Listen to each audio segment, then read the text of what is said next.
Eu preciso aprender um pouco aqui, eu preciso aprender um pouco ali. Eu preciso aprender mais de Deus, porque Ele é quem cuida de mim. Se uma porta se fecha aqui, outras portas se abrem ali. Eu preciso aprender mais de Deus, porque Ele é quem cuida de mim. Deus cuida de mim. Deus cuida de mim, à sombra das suas asas. Deus cuida de mim. Eu amo a sua casa e não ando sozinho, não estou sozinho, pois sei, Deus cuida de mim. Deus cuida de mim, à sombra das suas asas. Deus cuida de mim. Eu amo a sua casa e não ando sozinho, não estou sozinho, pois sei, Deus cuida de mim.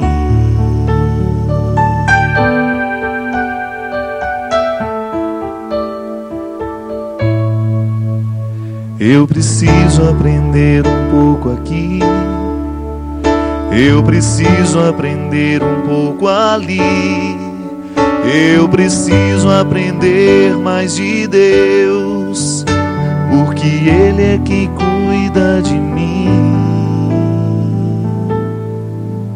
Se uma porta se fecha aqui, outras portas se abrem ali. Eu preciso aprender mais de Deus, porque Ele é quem cuida de mim. Deus cuida de mim.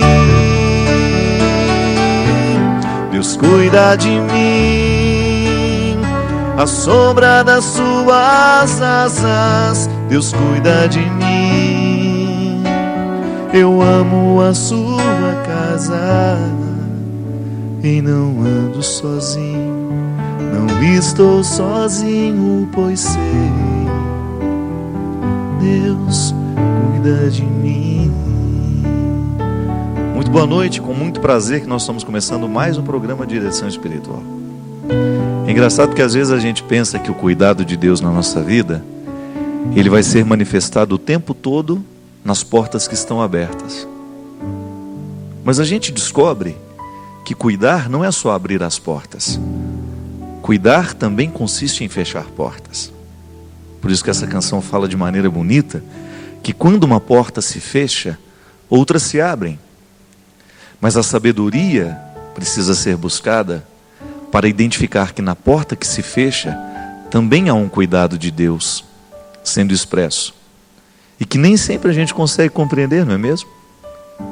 Talvez a gente tenha sido educado em pensar e acreditar que o cuidado de Deus será manifestado o tempo todo naquilo que nos favorece. Aparentemente, né?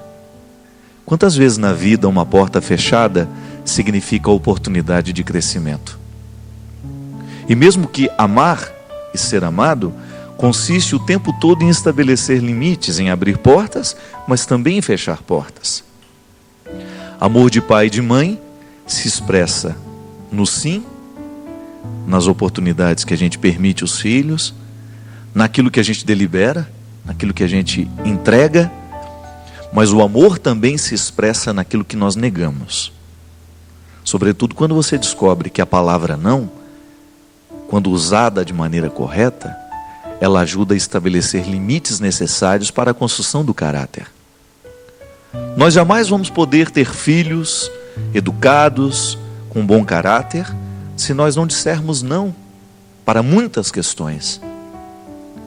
Quando você percebe que o seu filho não está preparado para aquele presente, quando seu filho não está preparado para aquela situação, para aquela viagem, para aquele momento de solidão, né? Quando o filho começa a reivindicar que ele quer viajar sozinho, que ele quer fazer sozinho, quando você percebe que ele não está preparado para este momento e você diz não a ele, mesmo que ele não compreenda, aquele não é importante na construção do caráter do filho. Isso é cuidar, né? Talvez porque a gente viva um momento de muita liberdade nos tempos de hoje, a gente tenha identificado que cuidar é a gente permitir. Não. Cuidar também é não permitir. E é nesse equilíbrio bonito que nós vamos descobrindo a experiência do cuidado como frutuosa. E é interessante porque, em se tratando de religião, este lugar humano onde nós nos colocamos diante de Deus e com Ele estabelecemos uma relação, muitas vezes na religião nós vamos aprender de maneira muito errada que o cuidado de Deus se expressa naquilo que Ele providencia. Certo? Mas a providência de Deus não é só permissão. Há uma série de realidades que Ele vai nos negar que são importantes para nós. Pode ser que a gente não entenda a negação hoje. Mas quando depois de um tempo você vai analisar, é verdade, aquilo não me aconteceu, aquilo não me foi possível do jeito que eu queria, mas foi importante. Esta regra, minha gente, está nos jardins. Quando você vê uma árvore muito viçosa, toda bonita, e de repente o jardineiro vai com sua tesoura e poda aquela árvore. Aparentemente a gente acha um absurdo. Como é que uma árvore tão bonita está sendo podada? Como é que nós podemos entender que o viço daquela árvore seja quebrado por uma tesoura e aparentemente ela pareça ter perdido tudo o que ela tinha? Mas aí vem a sabedoria do jardineiro. Ele sabe que se a árvore não for podada, ela começa a definhar, porque ela não vai ter mais uma disciplina no seu jeito de crescer. A tesoura, ela disciplina a árvore para que ela cresça de um jeito certo. É muito bonito a gente compreender esta lógica dos jardins e aplicá-la na nossa vida. Quando a gente sofre uma poda, é tão doído, né? Porque você está acostumado a ser vistoso, você está acostumado a ser grande e de repente uma realidade vem e lhe poda. E você não entende aquilo. É como a gente ser corrigido. Quando uma palavra de correção chega até o nosso coração, a primeira reação que a gente costuma ter é de negação daquela correção. A gente acha que a pessoa que está nos corrigindo está agindo com maldade, a gente corre o risco de pensar que a correção é uma maldade do outro, mas não. Nem sempre ela é uma maldade. Pode ser que seja. Pode ser que existem pessoas maldosas que estejam querendo podar você, não porque você precisa de poda, é porque o seu trabalho, o seu sucesso incomoda. Mas quando esta correção vem de uma pessoa que tem a autoridade afetiva do amor, eu sempre digo isso, minha gente, dê ouvidos a quem ama você. Se a palavra de quem ama está diretamente conectada com a responsabilidade de fazer você crescer, é importante ouvir o que ela tem a dizer. Porque é a palavra da poda, é a palavra da reorientação, é a palavra do cuidado, né? É uma palavra que cuida de nós. Quando você já experimentou na sua vida, alguém ama você e ela lhe indicou caminhos que eram mais difíceis, eram caminhos de podas, eram caminhos de renúncias, e você ousou buscar, mesmo sabendo que não seria fácil. Eu já contei isso daqui, mas nunca é demais. Quando eu fazia a faculdade de teologia, o padre Joãozinho uma vez me disse assim, estava logo começando o curso, e eu não estava gostando muito de teologia, que eu tinha ficado apaixonado pelo curso de filosofia, e no meu primeiro ano de teologia eu custei a gostar. Depois me apaixonei também, e até gostei mais do que a filosofia. E eu me lembro que numa daquelas conversas que eu tive com ele, ele me disse assim, Fábio, você está acostumado a fazer só o que você gosta. Comece a experimentar na sua vida a fazer coisas que são difíceis para você, que não dá muito prazer. Por exemplo, agora você tem a teologia diante de você. Comece a buscar os caminhos da teologia, mesmo enfrentando as dificuldades que ela lhe oferece. Você não gosta, você prefere a filosofia, mas faça questão. Faça questão de buscar o conhecimento teológico com todas as forças do seu conhecimento, da sua inteligência e da sua afetividade. Queira a teologia. Porque quando a gente faz alguma coisa que a gente não gosta, é uma oportunidade preciosa que a gente tem de crescer. Porque fazer aquilo que você já sabe não vai lhe fazer crescer muito. Eu já sei fazer e aquilo eu repito. Agora, quando você é colocado numa situação adversa, quando você é colocado numa situação contrária, o seu cérebro, a sua emoção tem que reagir de um jeito que você evolui, você avança como pessoa. E aí ele deu um exemplo muito bonito. Tenha dentro de você sempre a coragem de buscar as suas reservas de amor. Porque você vai precisar usá-las no momento em que você estiver sendo contrariado. No momento em que a coisa não for muito favorável a você. Eu tenho, sabe, minha gente, depois dessa conversa com o Padre Joãozinho, tanta coisa ficou mais clara diante de mim. Sobretudo porque eu tenho uma vida muito corrida. E eu confesso para vocês que eu não gosto disso. Eu preferiria muito mais ter uma vida tranquila, uma rotina. Quando eu exercito o cansaço excessivo da minha missão, eu sempre me recordo dessa palavra do Padre. Quando eu chego num lugar que eu não gosto, porque não é todo lugar que a gente vai que a gente gosta de estar. Ou porque você está muito cansado, ou porque ali tem gente demais e você tem que dar muita atenção e você não está com aquela disposição toda. Eu sempre me recordo da palavra. Busque as reservas, que é nesse momento que você cresce. A gente vai ficando infeliz quando a gente não tem a poda, sabe? Porque você vai ficando só a árvore que cresceu. E ela deixa de crescer. Ela atinge um patamar e depois ela fica disforme, porque ela vai lançando galhos para todas as direções, ela perde a disciplina. E a vida cristã, minha gente, é um exercício constante de disciplina. Eu disciplino o que eu falo, eu disciplino o que eu escuto, eu disciplino o que eu vejo, eu disciplino o que eu leio, eu disciplino a minha atitude, eu disciplino a minha espiritualidade. Tudo passa pelo crivo da disciplina. Se nós exageramos nas coisas, nós vamos pagar pelo preço do exagero. Se a gente faz de menos, a gente paga o preço do fazer de menos. Tudo é busca de equilíbrio. E a poda, ela não tem outro objetivo senão nos colocar no prumo do equilíbrio. E é isso que nós queremos. O programa de direção espiritual é para mim antes de qualquer coisa. Uma oportunidade de pensar a minha vida. Eu não venho aqui para falar de teoria, não. Eu venho para falar daquilo que é a minha realidade. A partir do que você me conta, a partir do que nós compreendemos juntos, a partir das cartas que chegam, a partir dos telefonemas, dos e-mails, das pessoas que nos abordam. É a nossa vida. Porque todos nós, sem nenhuma exceção, precisamos viver os processos do cuidado de Deus, que consiste em permissão, mas também em negação. Ligue para a gente. 0 operadora 12 31 86 26 00. Repetindo, 0 operadora 12 31 86 26 00. Boa noite, seu Christian. Muito obrigado pela sua presença.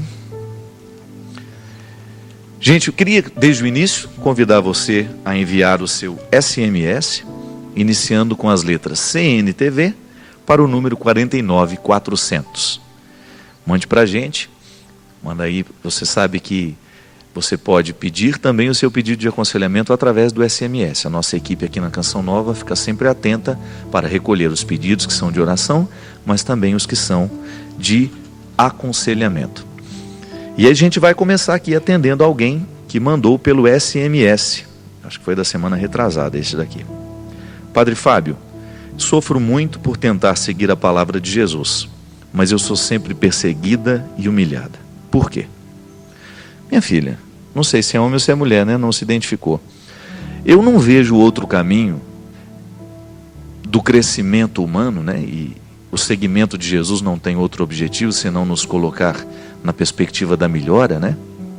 A gente vencer o que é limite dentro de nós. Eu gosto de dizer, minha gente, que o cristianismo, ele se posiciona, a proposta, a antropologia cristã, ela se posiciona a partir de duas figuras, Adão e o Cristo. Quando eu olho para as minhas fraquezas, para os meus limites, eu vou descobrir que eu sou adâmico. Eu tenho dentro de mim essa sina, essa herança adâmica que na teologia nós chamamos de pecado original. Eu sou portador de um limite original. Então eu não consigo ser perfeito, eu preciso de esforço para chegar à melhora.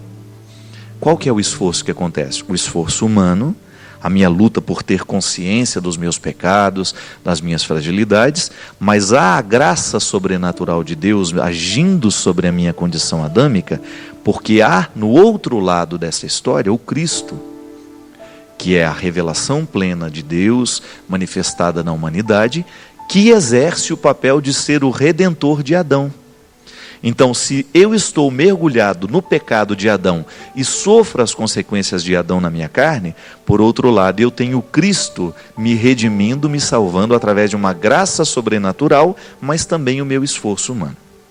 Minha filha, toda vez que nós entramos neste processo, é natural que a gente vai esbarrar nos limites que são nossos e também nos limites daquele que está do nosso lado, que também é portador da força adâmica, que também é portador dos seus limites, dos seus pecados, e que muitas vezes faz de uma perseguição a prevalência, né? Isso é, permanece mais forte ainda a condição adâmica nele.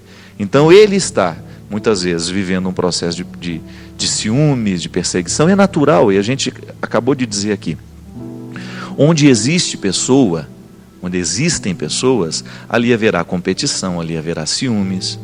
Por isso que não tem como a gente viver o processo de sair de Adão para chegar no Cristo sem passar pela perseguição. Porque toda pessoa que buscar viver um processo de melhoria humana vai esbarrar nos ciúmes dos outros. Sabe por quê? Porque quando você entra nesse processo com honestidade, você começa a tomar consciência do que é fragilidade. Você vai esbarrar nessas maldades o tempo todo. Agora há pouco mesmo, antes de começar o programa, conversava com a Fran, que é uma amiga minha, aqui da Canção Nova, que é uma das chefonas aqui da TV, mas é antes de tudo uma pessoa que eu tenho confiança. A gente estava comentando do quanto que às vezes um comentário maldoso serve, muitas vezes, para desanimar uma pessoa do seu processo de santidade. Porque às vezes a gente esbarra em tantas mesquinharias dos outros, né?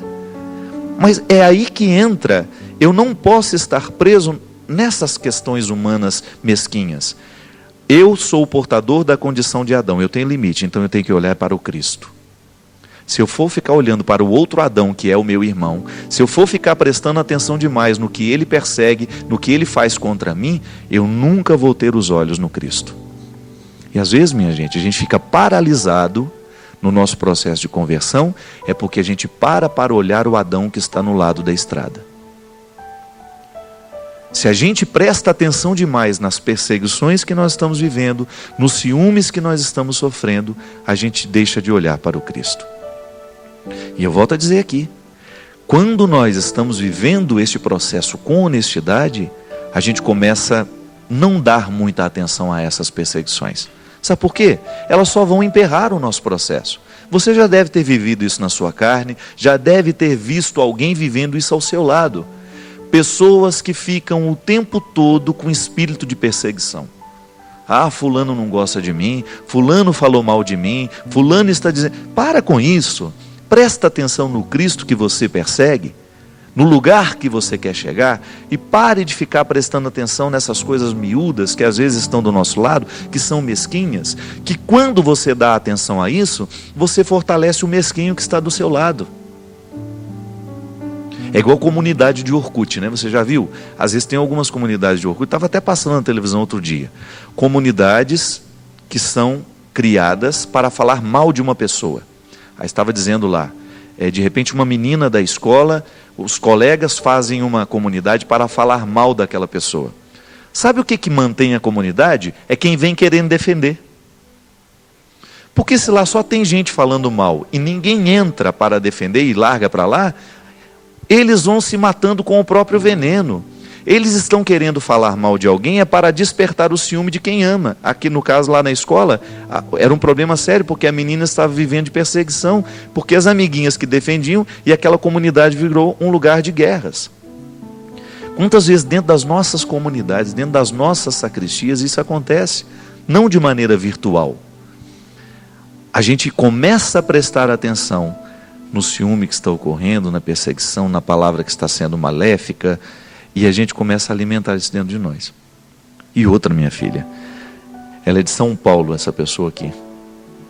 Não tem um nome. Gostaria até de saber, né? O nome para poder falar diretamente.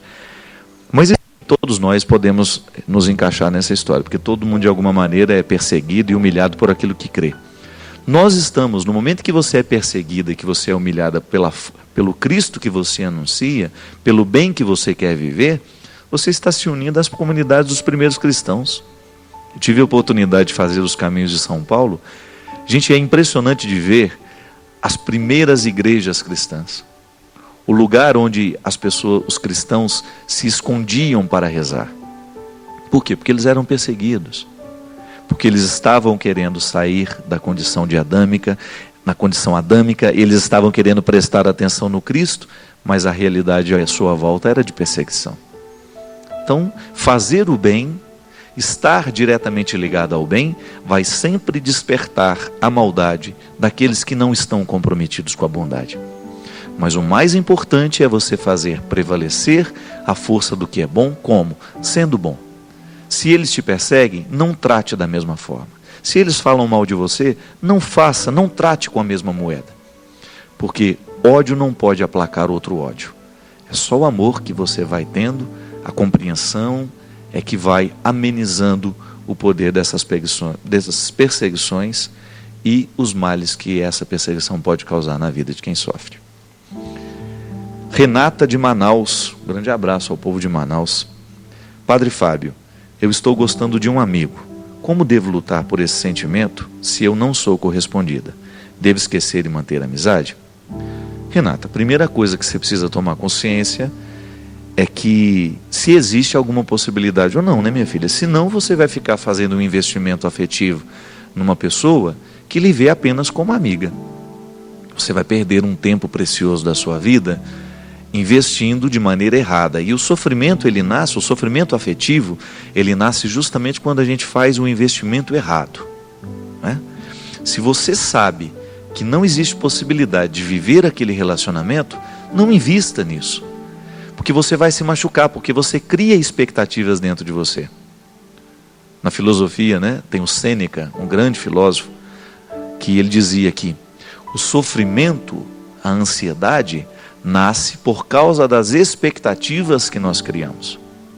Então, se você cria expectativa em relação a uma pessoa, e se essas expectativas estão diretamente ligadas a um namoro, um possível casamento, mas essa pessoa só lhe enxerga como amigo, você vai então ter um sofrimento para administrar.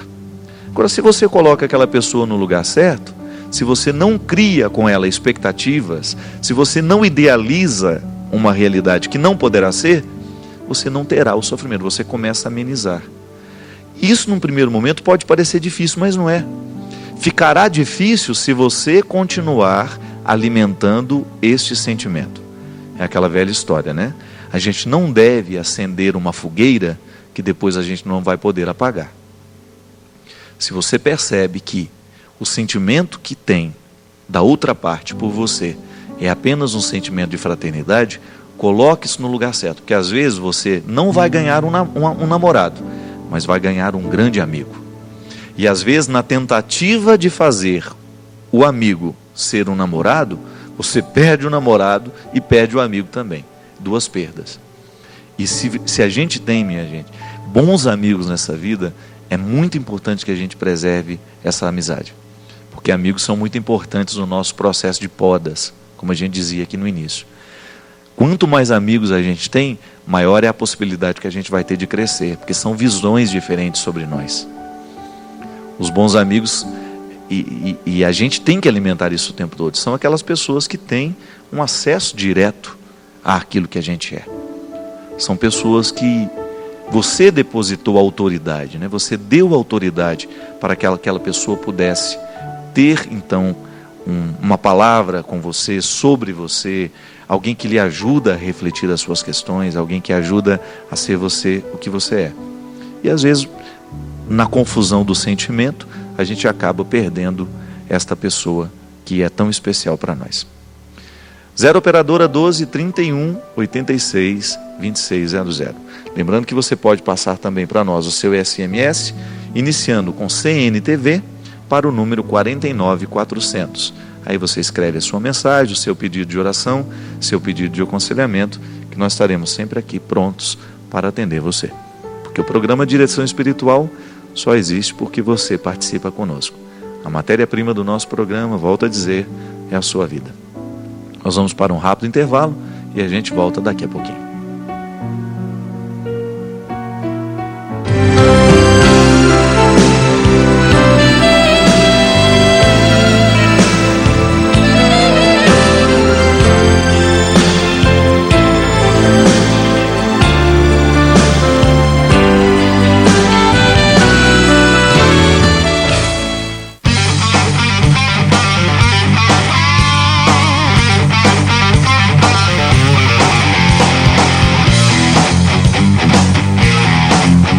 E aí, vamos gravar?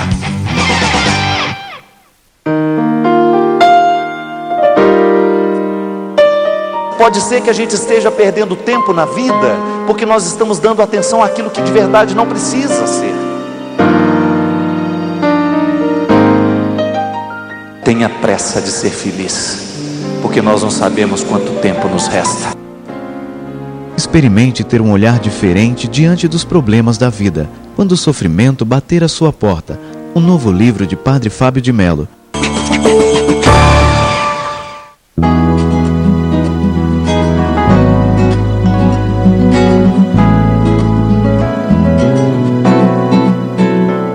Eu sou Eduardo de Moura, conhecido como Dado Moura, e trabalho aqui na internet há 7 anos.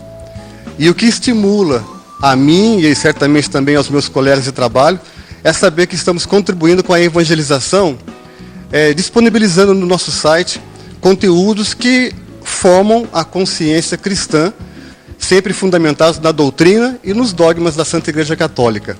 E por isso pedimos que você continue a nos ajudar com a tua contribuição.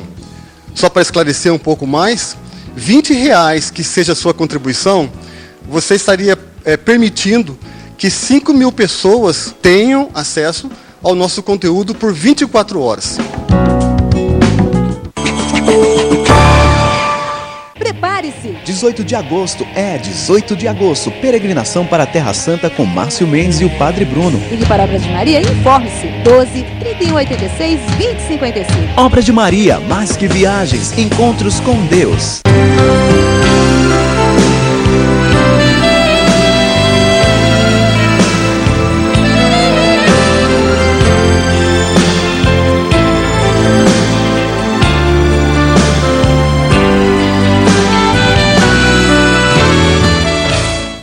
Estamos de volta com o programa Direção Espiritual. Obrigado você que está ligando, participando conosco, mandando o seu SMS. Lembrando que domingo agora, dia 24, nós teremos aqui o Kairos, Vencendo os Medos, Conquistando Vitórias. Estarei eu, também o meu amigo Gabriel Chalita, o grande amigo Eros Biondini, Laércio Oliveira e, pelo que tudo indica, Celina Borges também vem para estar conosco no domingo. E você é o nosso convidado. Venha passar esse dia com a gente aqui. Vai ser o lançamento do nosso novo livro. Eu e Gabriel Chalita escrevemos um livro sobre os medos contemporâneos. Sentir medo é natural, né? Todos nós sentimos medos. É normal na vida humana a gente ter medo. O medo é uma reação de proteção que nós temos. Mas existem momentos em que os nossos medos, eles nos paralisam para a vida. E nós precisamos administrar esses medos. Porque o cristão precisa viver também de muita coragem. E esta coragem que nós recebemos de Deus, que nos ajuda a vencer os medos e a alcançar vitórias. E é sobre isso que nós vamos pregar aqui. Você é o nosso convidado, venha participar conosco, vai ser um dia de muita festa, de muita alegria. E se Deus quiser, para muita gente, uma experiência de vitória. É o que a gente deseja. Lembrando também que no dia 27, próxima quarta-feira, estarei na Exposição Agropecuária de Goiânia. Você é o nosso convidado. Esteja aí com a gente com o show do lançamento do DVD Eu e o Tempo, lá no Parque de Exposições de Goiânia. Depois, no dia 5, 6 e 7 de junho, estarei em São Paulo, no Credit Car Hall, também lançamento do DVD Eu e o Tempo, São Paulo, né? Na capital. Você que é da região, entra aí no site do Credit Carroll e descubra um jeito para você estar presente com a gente aí nessa grande noite, nessas 3 noites de lançamento do DVD. Você vai, Cristian? Estou te convidando aí. Vá você e sua digníssima esposa, né? Você está bem, a dona Camila? Está pondo ordem na casa já? Não. Belezinha. A esposa do Christian, além de ser uma mulher linda, uma pessoa muito especial. E os dois se merecem, né? Que o Christian é bonitinho também, né? Dá uma meia sola. Lá em Minas, quando a pessoa é mais ou menos, eles falam, dá uma meia sola. Não, mas você é bonitão ainda. Você é bonitão. Minha gente, vamos atender aqui algumas pessoas que estão mandando também através do telefone, né? Essa que chegou há mais tempo é a Cíntia. Não, a atendente foi a Cíntia. A Maria do Socorro Pereira Alves, lá do Recife. Um grande abraço ao povo do Pernambuco. Padre Fábio, quando temos fé em Deus, o que nós sentimos espiritualmente? O que muda dentro de nós?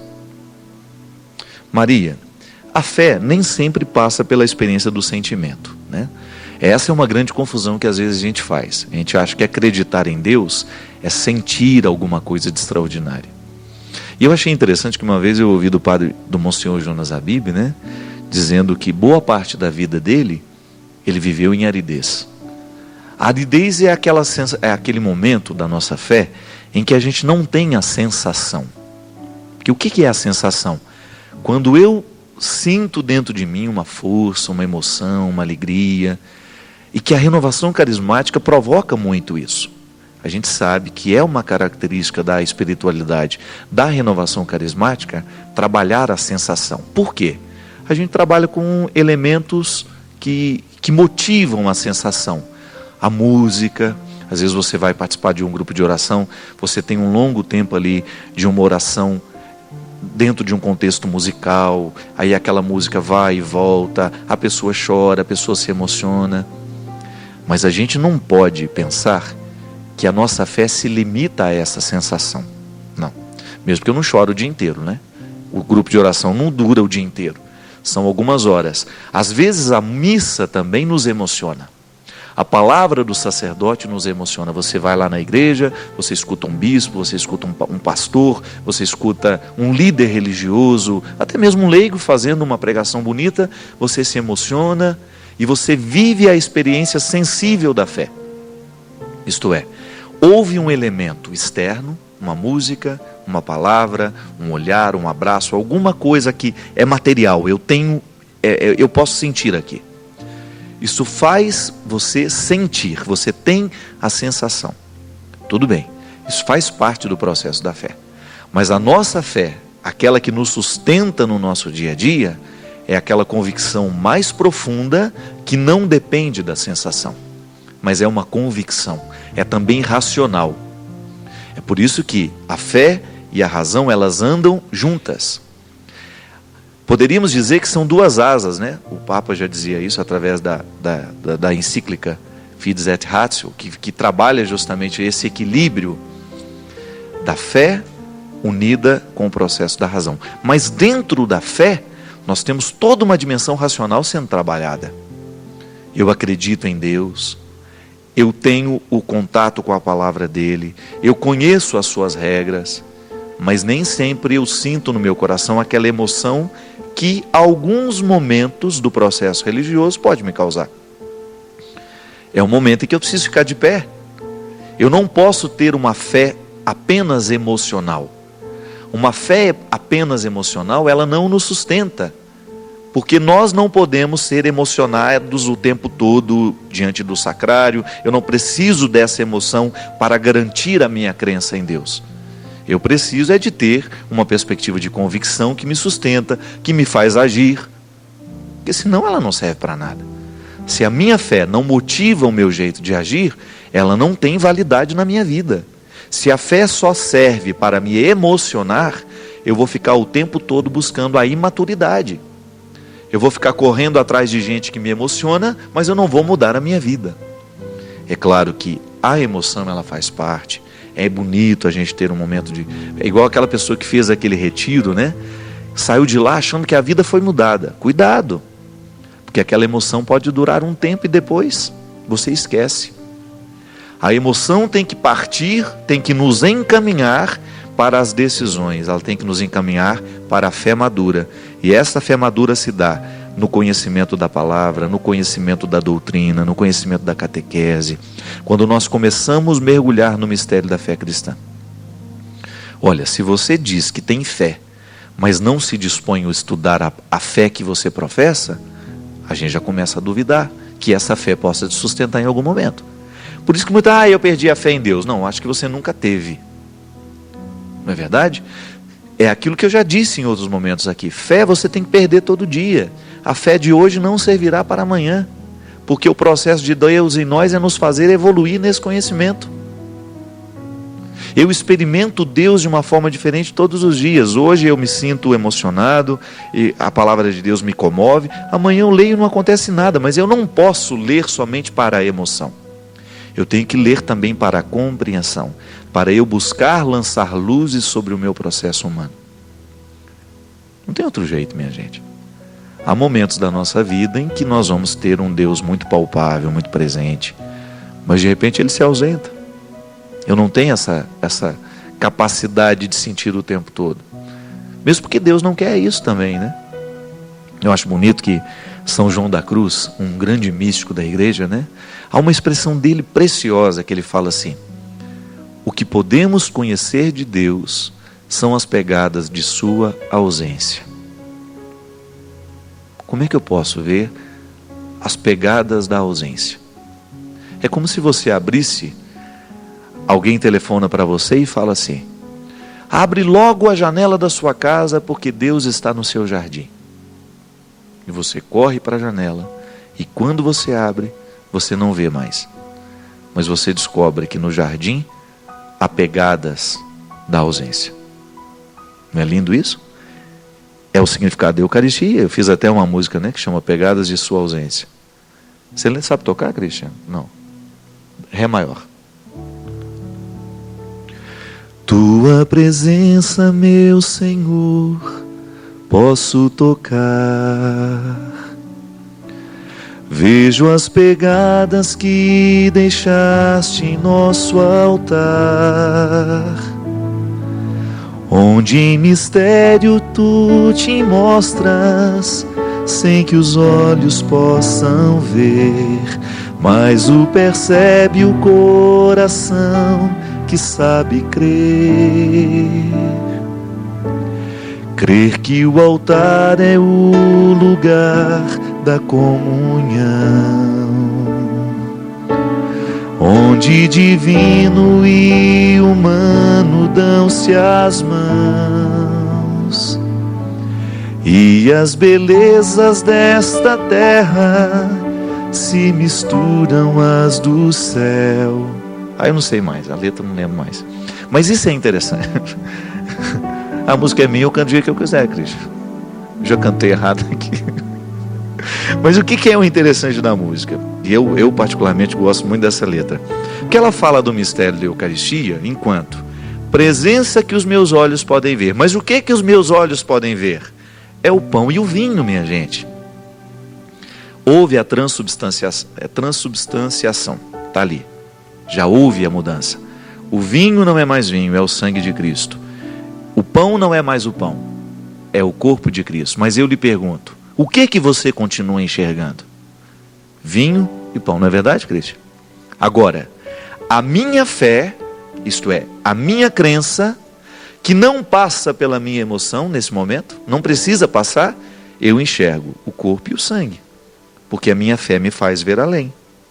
Então eu não vejo somente uma presença, mas essa presença me sugere também uma ausência, porque a Eucaristia é essa mistura bonita, é ausente e é presente. Por quê? O Cristo que eu comungo, que eu recebo, eu me transformo nele, por isso que ele é tão presente no mundo. Quando o cristão, ao comungar do seu corpo e do seu sangue, nele se transforma. E é por isso que nós nos transformamos em sacrários no momento em que a gente o recebe. Isso é lindo demais, minha gente, isso é profundo demais. Não cabe na razão isso. A Eucaristia é um acontecimento tão profundo, tão fecundo, que ela não coube no tempo, ela continua acontecendo até hoje.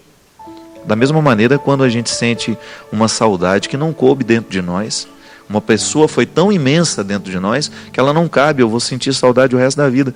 Como dizia o Mia Couto, né? Morto amado nunca para de morrer, é verdade. Quando a gente ama uma pessoa e essa pessoa morre, ela morre todo dia diante dos nossos olhos, não dentro de nós. Mas todos os dias aquela presença é recordada. E a fé consiste nisso. Eu tenho uma sensação de vez em quando da Eucaristia? Tenho. Eu me emociono. Mas não é sempre que eu me emociono. Mas não é porque eu não me emocionei que eu deixo de acreditar. Não é porque eu não fiz a minha consagração de maneira emocionada que Jesus deixou de estar.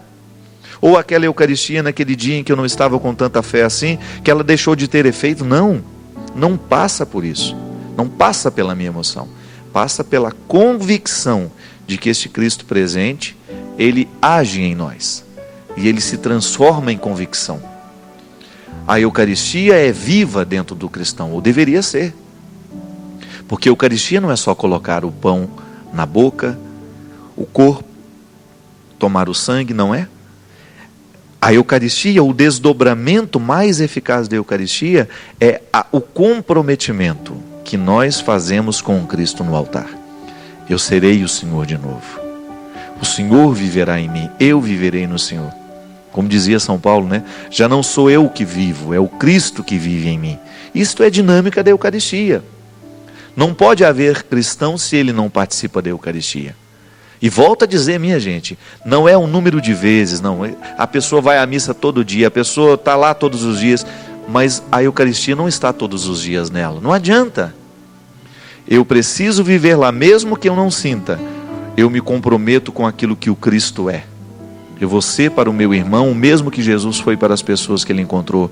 Eu vou falar das mesmas coisas que Jesus falou. Eu vou sonhar com as mesmas coisas que Jesus sonhou. Eu vou lutar pelas mesmas coisas que Jesus lutou. Porque quando a gente assume essa coragem, a fé, ela se transforma em existência.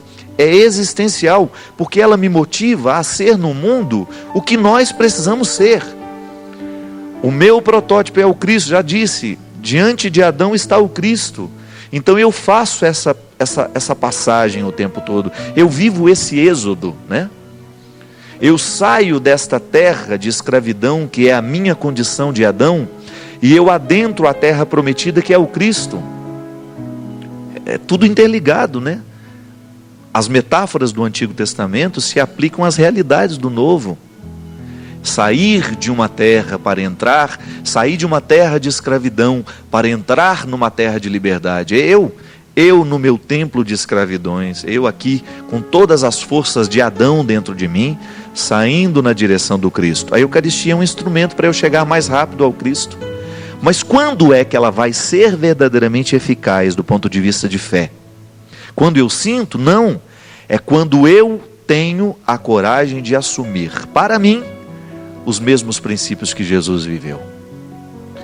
Caso contrário, é hipocrisia. É religião que não serve para nada. Se eu não me configuro, o Teilhard de Chardin dizia isso de maneira muito bonita, é a cristificação.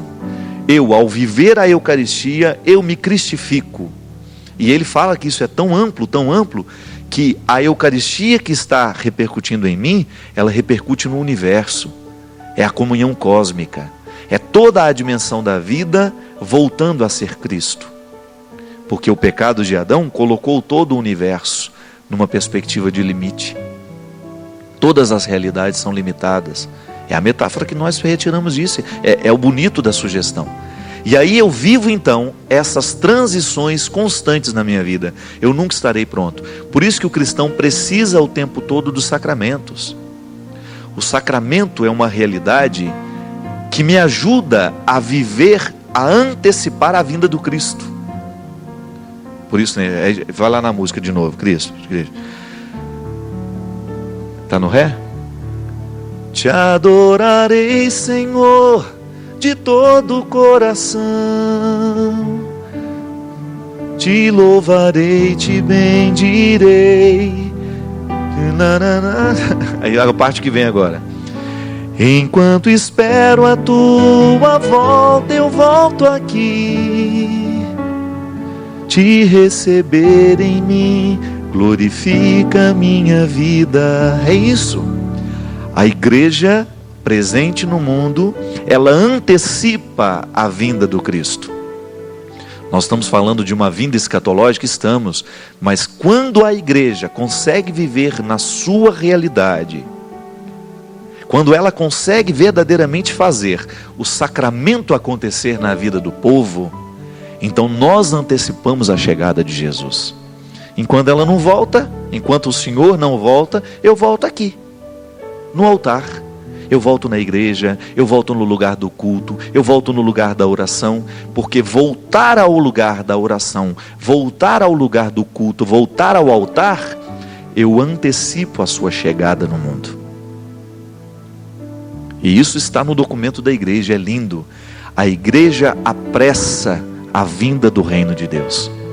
Como? Com a nossa oração, mas sobretudo com a nossa prática, com a nossa vida.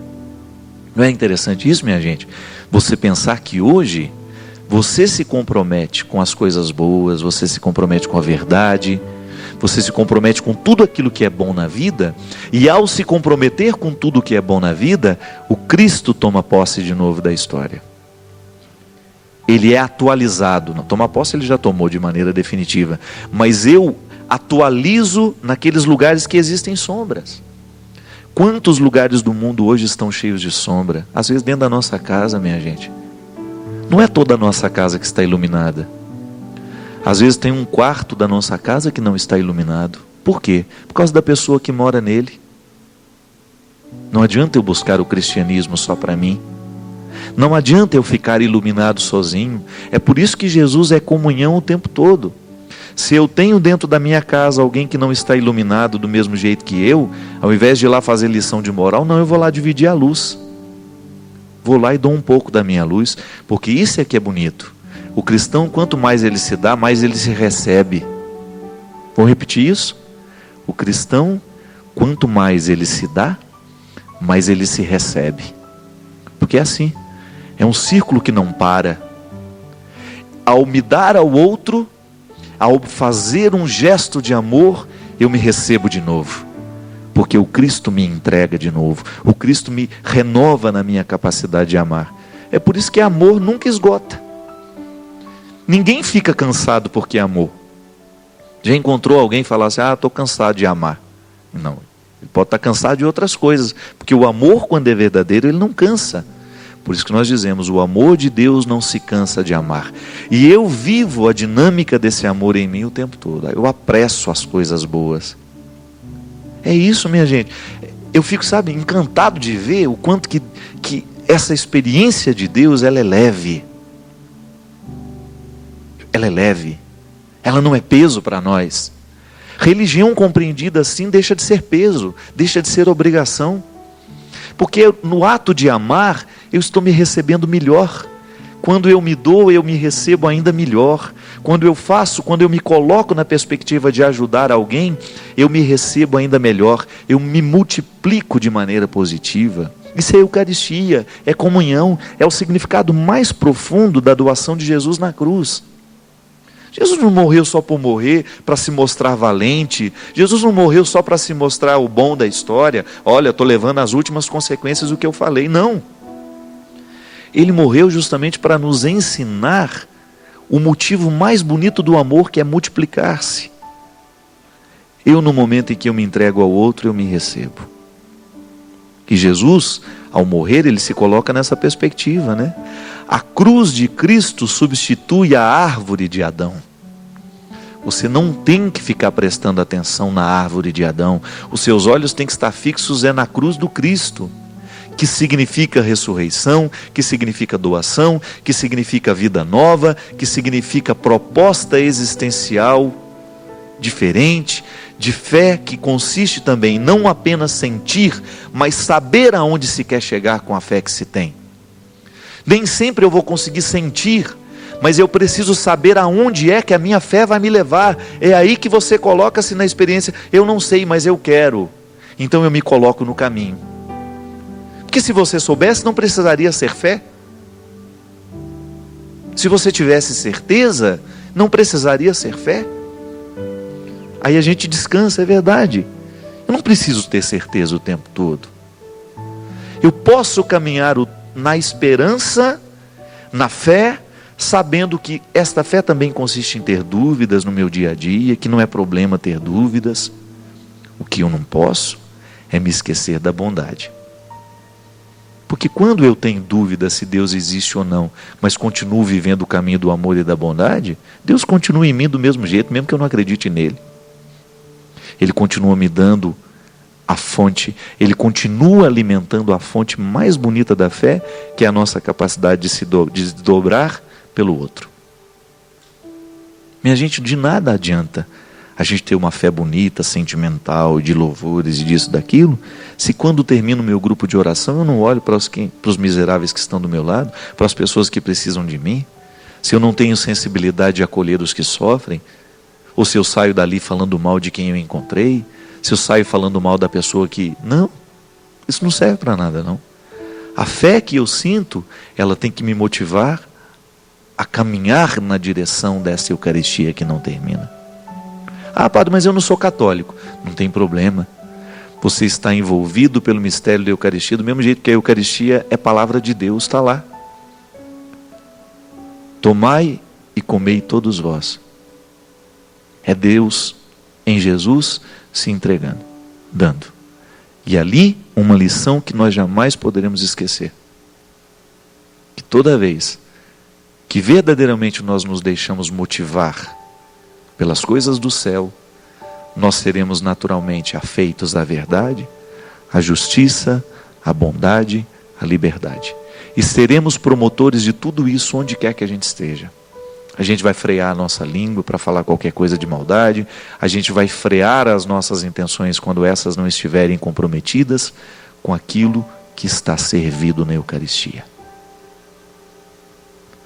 Presta atenção no que você tem servido, de onde está saindo a fonte do seu alimento, e veja se tudo isso combina com o que está servido na Eucaristia.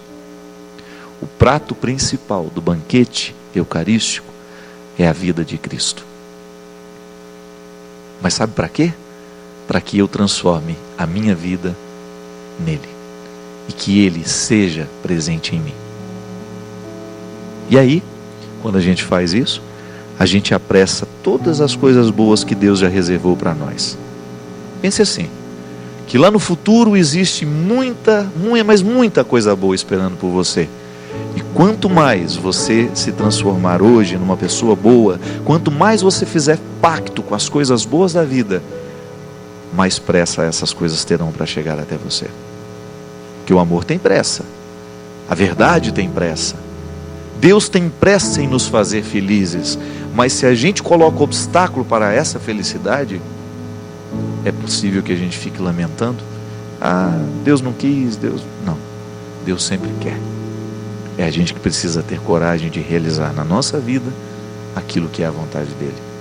E se houver alguma poda hoje daquilo que você acha que Deus está fechando portas, preste atenção naquilo que está aberto. É muito mais interessante a gente ter os olhos no Cristo do que ter os olhos no Adão. O Cristo significa a porta aberta, mas também significa a porta fechada. Mas nada disso é por acaso.